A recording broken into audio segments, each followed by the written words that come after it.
देखु देखु स्टार्ट हो गलानी आम प्रत्येकटी ओडिया घरंकर माणबसा पूजा।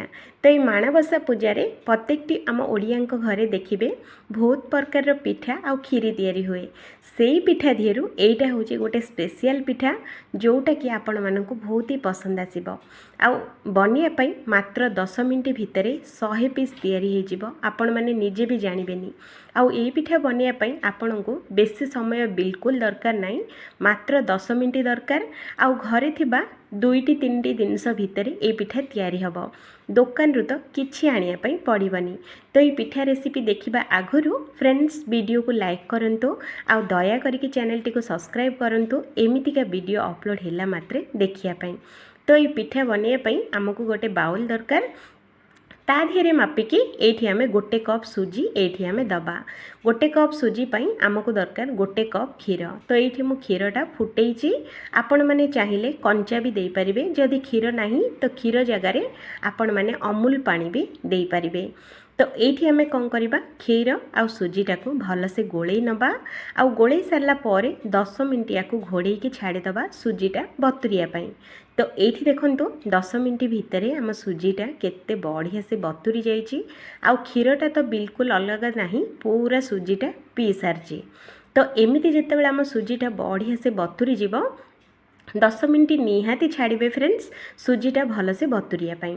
तो सुजीटा जिते बढ़िया से बतुरी जीव आमे कौन करबा ना गोटे ग्राइंडर जार रे ए सबतक सुजी आउ क्षीरटा एठी आमे देईदबा। जेहेतु कि जो बासन रे मिसई थिली तो सेही बासन रे अल्प अल्प सुजी लागिथिला। तो सेठी मु अल्प टिके नाको क्षीर देकी 2-3 चामच क्षीर देकी सेटा भी एठी ऐड करेची। आउ सांगरे मु दोची एठी अल्प टिके नाको कमेकी गोटे कप अटा। तो एठी देखंतु फ्रेंड्स मु गहम अटा देची। आउ सांगरे एठी मु 5-6 टा गोलमरीच देची। आउ एठी आमे दबा 2टी गुजराती। गुजराती रो बास्नाटा बहुत भल दिए। गुजराती दे सारला परे मिठा पाई मु एठी चीनी देची। देखंतु फ्रेंड्स मु एठी गोटे बड़ चामच चीनी नेची। आपण माने मिठा जेतिकी खाउथबे सेतिकी कम अधिक करके दे परिबे। आ सांगरे 1 इंची अदा को आमे देई दबा।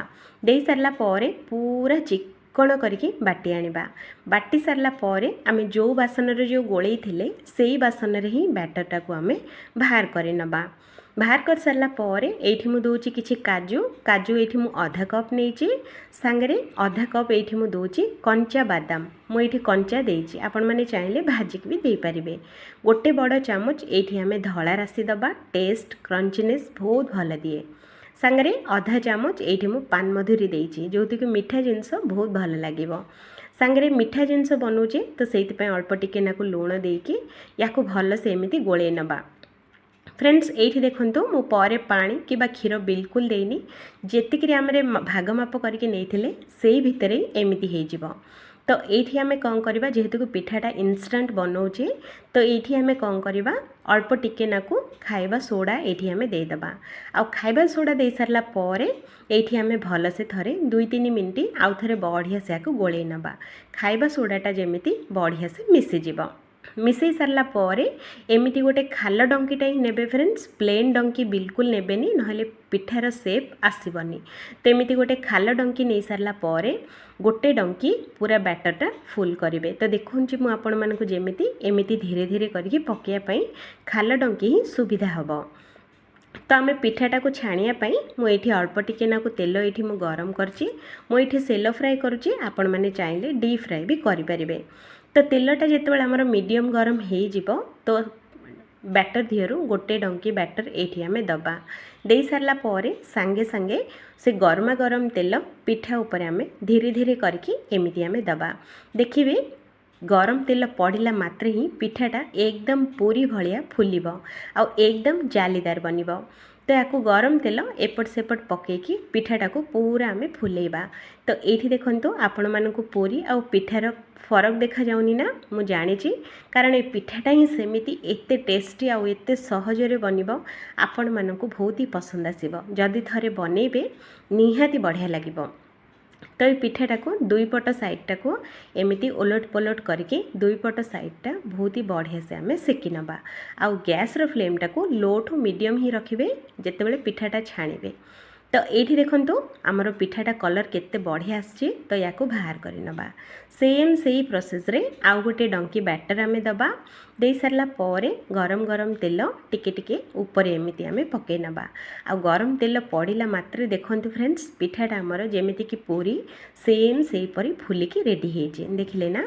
तो एमती जितेबाला बढ़िया से फुली जीव तो आउ गोटे साइड को आम ओल्टे नबा एमती ही ओलट पलट करके दुई पट साइड टाको पिठाटा को आम भाजी नबा गजी गैस रो फ्लेम टाको जदि मीडियम रखिबे तो बढ़िया से सीझीज तो जितेबाला एमती कलर आसीज पिठा सबुतक आम बाहर कर नबा। तो ये देखंतु फ्रेंड्स मात्र 10 मिनट भितर बनिकी रेडी हो गला आमर चटपटा आउ टेस्टी पिठा जोटा कि ए माणबसा गुरुवार स्पेशल अच्छी आपण मैंने बनइबे जदि आपण मानकु बहुत ही पसंद आसीबो। जदि ये रेसिपी भल लगी तो वीडियो को गोटे लाइक करंतु आ दया करके चैनल टी को सब्सक्राइब करंतु फ्रेंड्स एमितिका वीडियो सबुठारु प्रथमे अपलोड होला मात्रे सबुठारु प्रथमे देखिया पाई। तो देखंतु पिठाटा आमर केते नरम आउ केते जालीदार उपरु तो देखिले आपण माने पिठाटा केते नरम बनिची बोली। तो आसतु पिठाटा को चिरिकी मु आपण मानकु से भीतर टेक्सचरटा केमिति अछि मु आपण मानकु देखाउची।